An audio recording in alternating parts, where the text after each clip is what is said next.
ముఖ్యమంత్రి చంద్రబాబు నాయుడు గారు చేసిన పాపాలకు నిరసనగా ఈ తిరుపతి వెంకటేశ్వర స్వామికి కల్తీ లడ్డు అని తప్పుడు ప్రచారం చేసి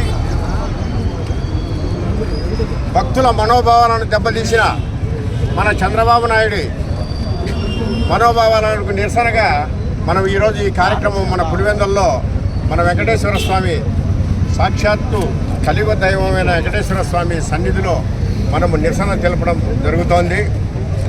గత సంవత్సరం నుంచి తిరుపతి లడ్డులో గత ప్రభుత్వంలో గొడ్డు కొవ్వు పంది కొవ్వు కలిసిందని రాష్ట్రంలో ఉండే వెంకటేశ్వర స్వామి భక్తులందరినీ మనోభావాలను దెబ్బతీసి తప్పుడు ప్రచారం చేసి ఈ కూటమి నాయకులందరూ చంద్రబాబు నాయుడు అయితేనేమి, పవన్ కళ్యాణ్ గారు అయితేనేమి, ఇంకా బీజేపీ వారైతేనేమి సాక్షాత్ వెంకటేశ్వర స్వామి మనోభావాల్ని దెబ్బతీసే విధంగా తప్పుడు ప్రచారం చేశారు.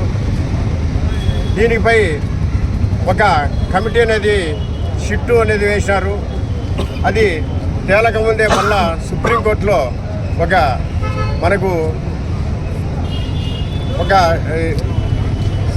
ఛార్జ్షీట్ అనేది ఈ మధ్యకాలంలో వేసినారు.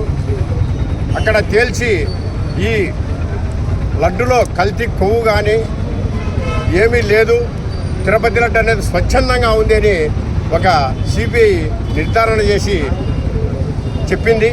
అందువలన మన పార్టీ తరఫున ఈ కార్యక్రమం అనేది చేయడం జరుగుతుంది. ఈ సిబిఐ వివరణ ఇచ్చినప్పటికీ ఇంకా తప్పుడు ప్రచారాలు చేస్తూ ఈ చంద్రబాబు నాయుడు అయితేనేమి, ఈ కూటమి ప్రభుత్వంలో ఉండే పెద్దలు, కూటమి ప్రభుత్వం నాయకులు తప్పుడు ప్రచారం చేస్తూ ఈ వాళ్ళకు తోడుగా ఈ పచ్చపత్రికలన్నీ ఇంకా వ్యాఖ్యానిస్తున్నాయి. ఇది చాలా తప్పుడు నిర్ణయము.